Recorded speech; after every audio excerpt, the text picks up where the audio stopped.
Countdown for blast off. X minus 5, 4, 3, 2, X minus 1, fire.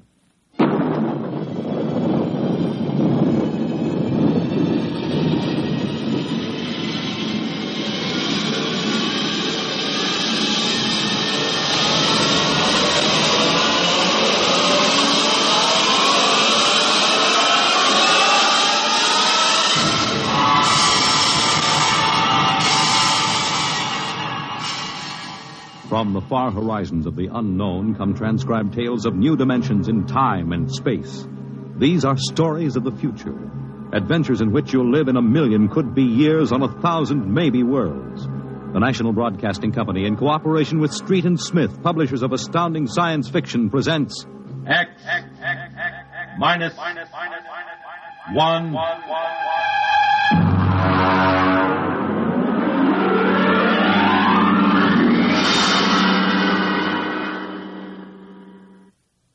Tonight's story, Nightfall, by Isaac Asimov.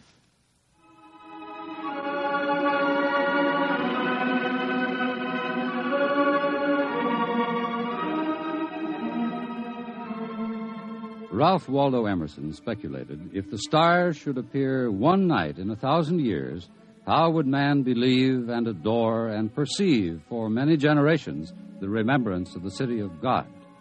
This was philosophically interesting. But on the edge of the galaxy, a planet swings on its orbit in a cluster of 6 suns. These suns hang in the sky above. Never less than 2 shine down through the entire 23.8 hours of the planet's day. The yellow light has burned down on the planet continuously, into the past, till the mind of man runneth not to the contrary.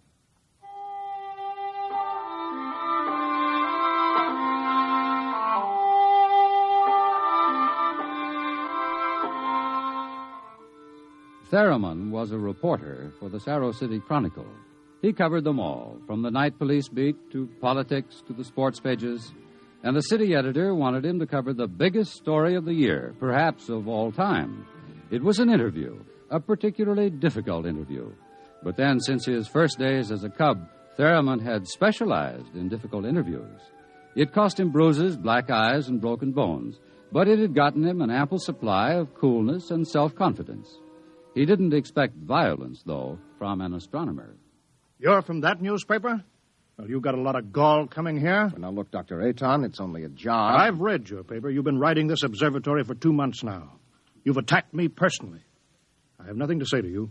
Well, this is your chance to get your side into the paper. Look, Dr. Aton, I'll give it to you straight. 2 months ago, the observatory issued a press statement that the world was coming to an end. Now, that's the same story the cult of the Book of Revelations had been preaching. Now, when a scientist backs that up, it's news. Our conclusions have nothing to do with the cult. The cult is full of superstition and mysticism. We're scientists. You've got the people pretty angry. It doesn't matter. If I can't get the story from you, I'll have to go somewhere else. Go ahead. The paper can be pretty rough on someone who doesn't cooperate, Dr. Aton. Young man, if you're not out of the observatory within 5 minutes, I shall call the police. Now, get out.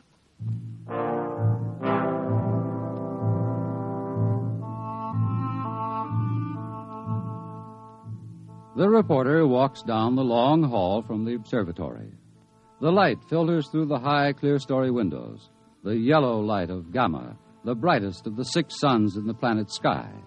Beta is almost at zenith. Its red light floods the landscape to an unusual orange. The planet sun Alpha is at the antipodes. And now, as Gamma sinks below the horizon, the red dwarf sun Beta is alone, grimly alone. It's a short drive from the observatory to Saros City, and the red light glares from the highway. The temple of the cult stands hewn from the solid rock of the Dormite Mountains outside the city, and in the inner courtyard stands Sor, the priest of the cult.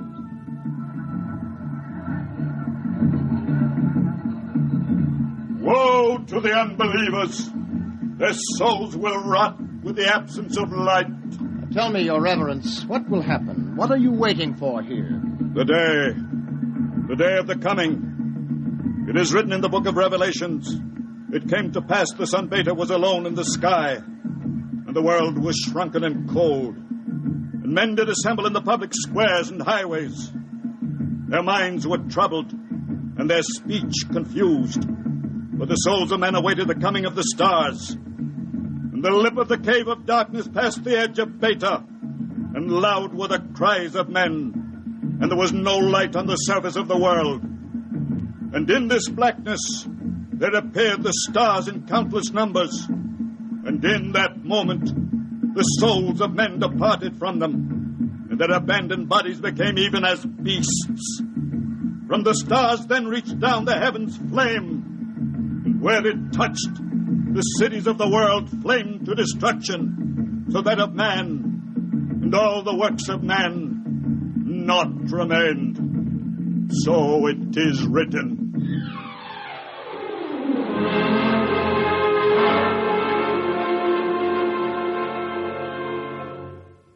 Dr. Sharon, you're the only scientist I could find in the city. Where is everybody? In the hideout. The hideout? Yes, but the place bored me. I wanted to be out here where things are getting hot. I want to see the stars the cultists are talking about. Besides, they don't want me at the hideout. I'm too scrawny to survive. What is the hideout? Well, we professors have managed to convince a few people that our prophecy of doom is valid. We've got about 3,000 people. They're supposed to hide where the darkness and the stars can't get at them. We hope they'll survive and leave the records. Survive? Survive what? Well, how true it is, I can't say, but the cultists say that every 2,050 years, all the suns disappear, and there is a total darkness, and then they say things called stars appear. Of course, men go mad. They mix all this up with a lot of religio-mystic notions, but that's the central idea. But that's impossible, isn't it? I mean, there are always at least 2 suns in the sky, most of the time 4 or 5. There aren't now. Only Beta. You mean that there is going to be worldwide darkness tomorrow, that all mankind will go violently insane? What's behind that? Well, for one thing, the history of civilization of the world. We have located a series of cycles of civilizations comparable to our own, all of which, without exception, were destroyed by fire at the very height of their culture. But is there any scientific theory behind this which would explain it? Well, the University Observatory finished their calculations 2 months ago. And tomorrow there will be an eclipse of Beta so that the planet will become dark. That eclipse comes every 2,049 years. Darkness. And maybe those mysterious stars that no man has seen. And then madness and the end of civilization. And you expect to live through this at the hideout? They plan to photograph the eclipse and leave the records. And then the rest of mankind will know what to expect. Well, what is there in darkness to drive men mad? Have you ever experienced darkness, young man? Well, no, but I know what it is. It's just no light. Oh. Draw the curtain. Why, what for? If we had 4 or 5 suns out there, we might want to cut the light down for comfort, but with only Beta... Ah, that's the point. Just draw the curtain and then come here and sit down.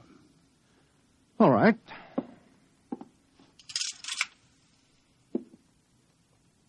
I can't see you. Feel your way. But I can't see you. I can't see anything. Do you like it? Oh, it's awful. The walls seem to be closing in on me. I keep wanting to push them away. All right. Draw the curtain back again. Oh, the light. Do you have a drink? Right here. Now, that was just a dark room. Yes, but it wasn't really so bad. You're afraid? Just darkness could do that?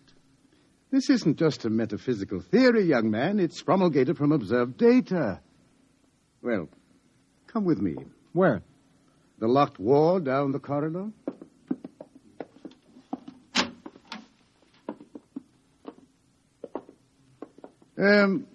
Were you at the Cerro City Centennial Exposition 2 years ago? I was overseas on assignment. Well, you remember hearing about the tunnel of mystery that broke all records in the amusement area? Oh, yes. Wasn't there some fuss about that? The Anti-Vice Society had it shut down. Oh, it was shut down, all right. But the Blue Noses had nothing to do with it. That tunnel was nothing but a mile-long passage through darkness. You rode in a little car, and it took 15 minutes to get through. Oh, it was very popular while it lasted. Popular? Well, there's a fascination to be frightened when it's part of a game. Absence of light is one of the instinctive human fears. People came out of that 15 minutes of darkness shaking and half dead with fear. Weren't there some deaths? Oh, bad hearts, but that wasn't the big danger. Now, which key is this?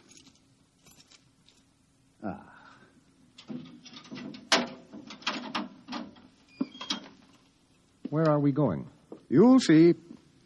No, the heart attacks were actually good for business, but there was something else. Here, I'll show you. I want you to see somebody. Latimer. Latimer. Go away. Latimer, I want you to meet somebody. This is Mr. Theremin. No, go away. Hello? He's pushing me. Make him stop pushing me. Go away. I'm not touching him. What's wrong? Latimer is afraid, aren't you? The walls.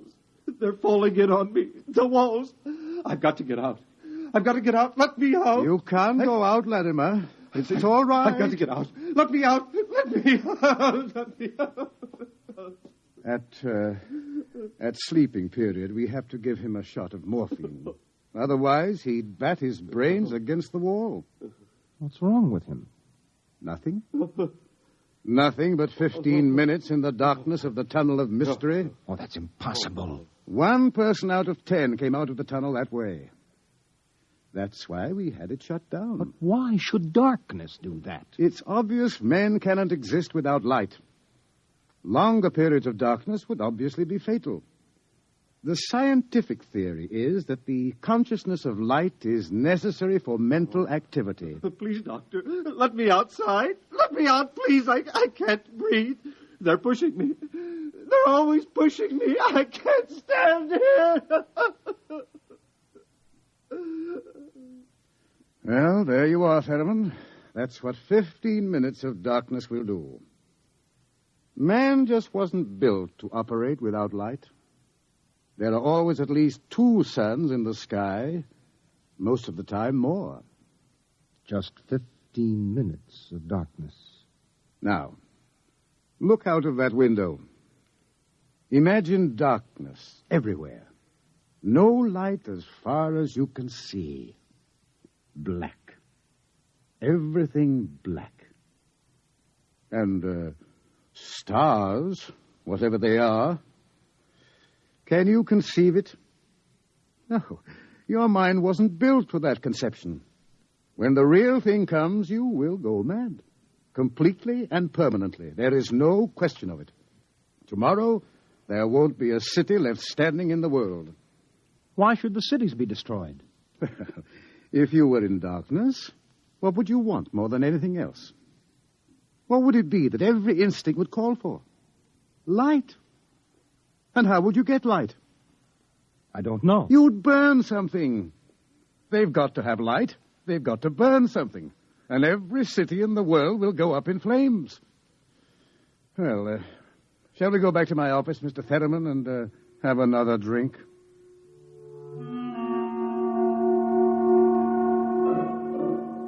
Through the skies, the red sun Beta shines alone. The wind howls across the city.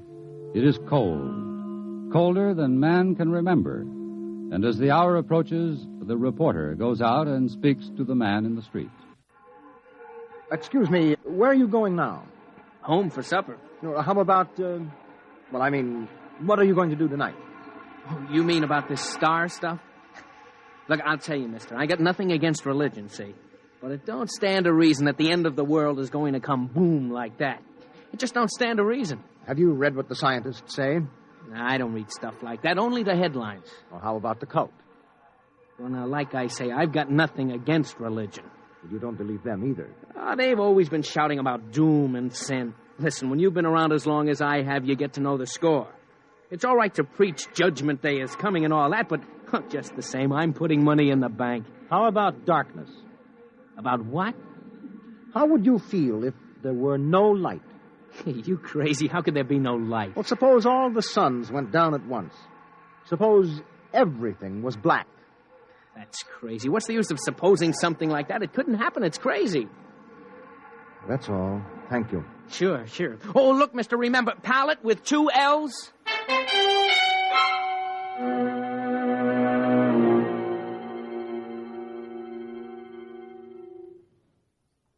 All this talk of scientific explanation, it's sinful, that's what it is. Are you a member of the cult, sir? Sure I am. Been a member since I was a boy. My daddy was a member, too. I've seen the books. It's all written down in the books. Don't you believe the scientists' explanation? Don't need it. Going to save my immortal soul. I'm going to stay on the mountaintop in a white robe while the stars carry me away to glory. Blessed be the stars. Amen. What are the stars? The glory, the breath of the heavens, the spirit of the ultimate. That's what they are. The observatory has announced that it intends to take pictures of the stars. Blasphemy. I sold my house. I gave all my money to the poor. Won't need it anymore. I'm going to heaven with the stars. Glory, glory, going with the stars.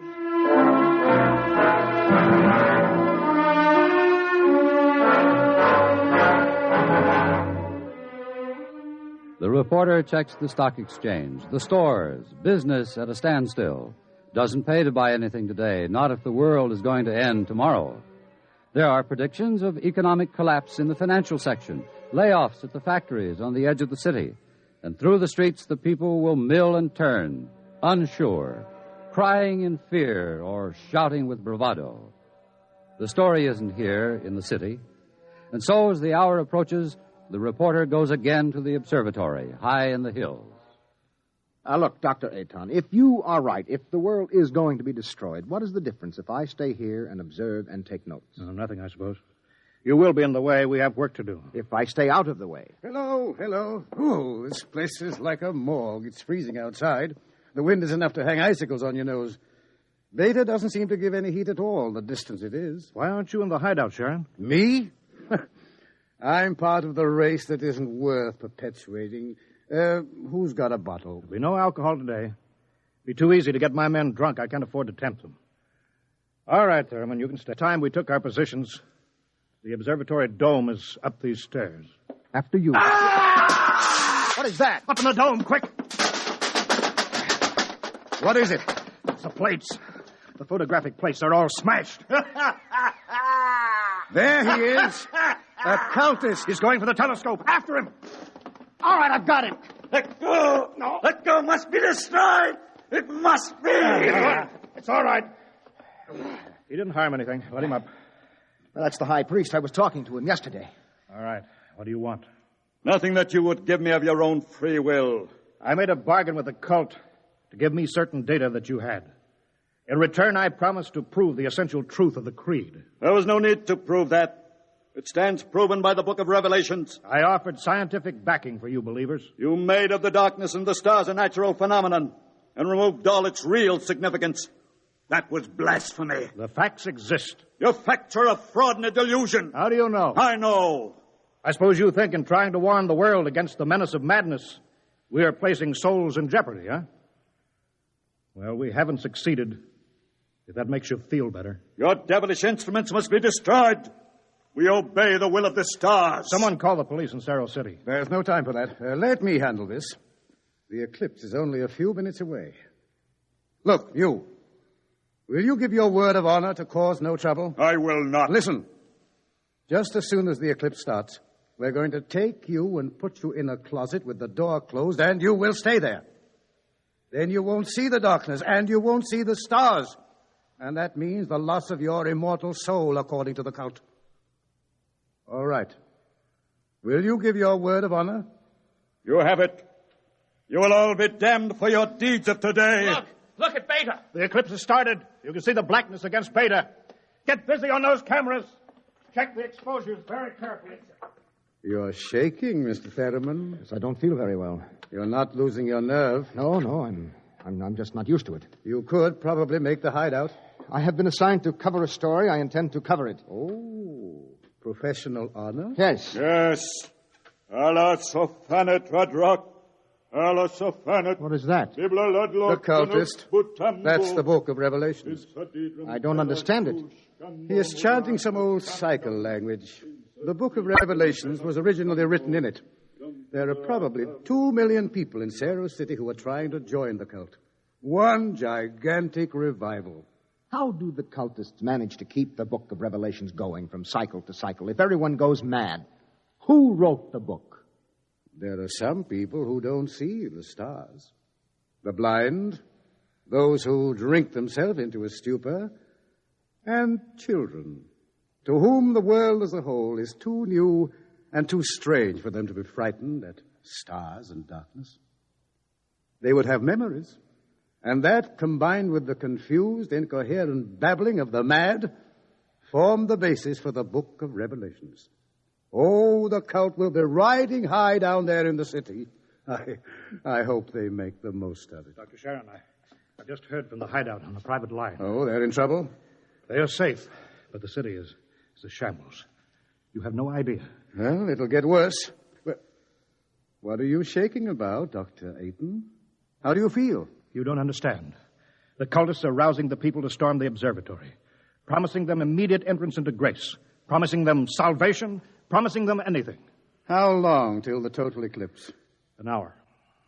Well, it's a gamble. It will take time to get a mob out here. If the darkness comes first, we're all right. Oh, look at Beta. It's cut in half. Half of it is black. Yes, it's getting darker. An interesting phenomenon. Oh, my collar is suddenly tight. Are you having any difficulty in breathing? No, why? Difficulty in breathing is one of the first symptoms. We have experimented.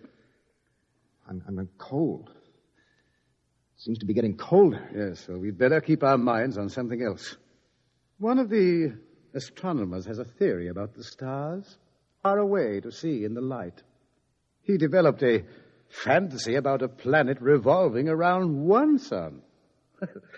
It's a mathematical possibility. Of course, there couldn't be any life. Part of the planet would always be dark and without light. Well, it's obvious. Without light, there can't be any life. It's time for the artificial light. We can't read the instruments. Artificial light? One of the researchers at the university worked it out. Why, it's beautiful. Yellow light. After 4 hours of red. It's beautiful. Light. Light.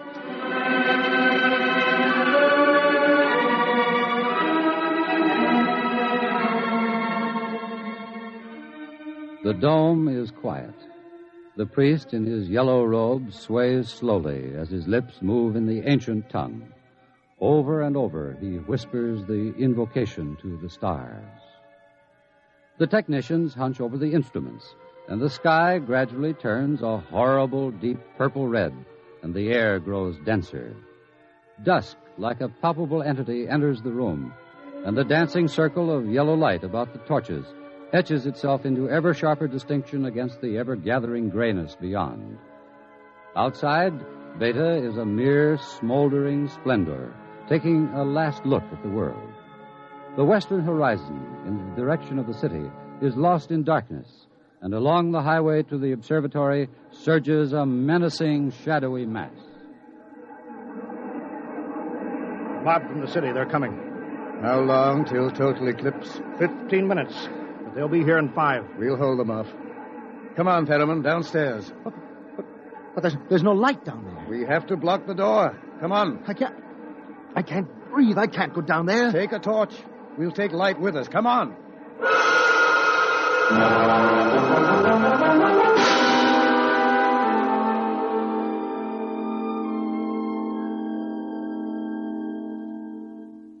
Aiton! Aiton! I'm here. Did you bar the door? They won't get in. All right, now, everybody. 1 minute till totality. 1 minute. Just before totality, I'm changing the plate. That will leave one of you for each camera. You know all about times of exposure. Now, remember, don't try to look for good shots. And if you feel yourself going, get away from the camera. It's dark. It's getting dark. Sharon. Sharon, where are you? I can't see you, Sharon. I'm right here. 30 seconds. Look out! The priest!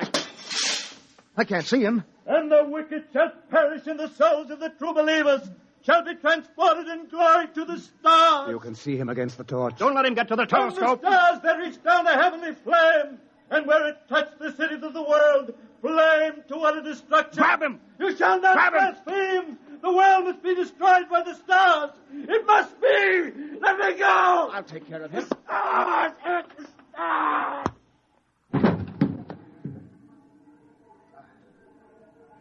5 seconds to totality. 4, 3, 2, 1.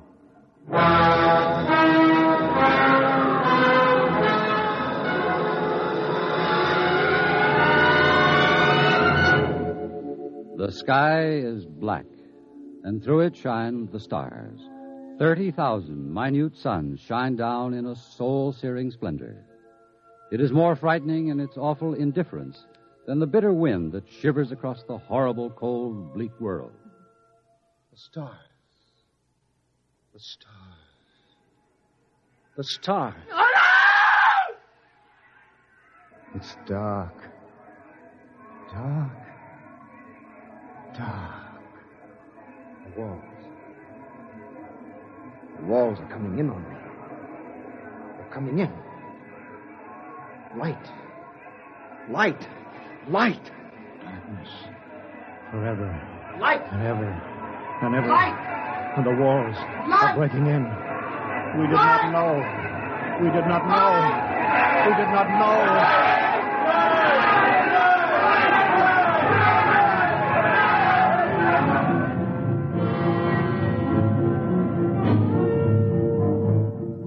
On the horizon, in the direction of the city, a crimson glow begins growing. 1,000 fires strengthen in brightness that is not the glow of the sun. 1,000,000 fires, as a world mad in the darkness screams in terror for the light. The night has come again.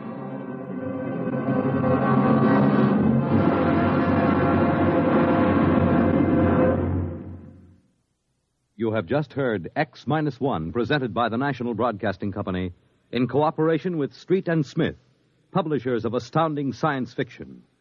Tonight, by transcription, X-1 has brought you Nightfall by Isaac Asimov, adapted for radio by Ernest Kenoy. Featured in the cast were Wendell Holmes, John Larkin, Santos Ortega, Mercer McLeod, Alan Collins, Bob Hastings, and Roy Fent. Your narrator was Floyd Mack. Fred Collins speaking. X-1 was directed by Daniel Sutter and is an NBC Radio Network production.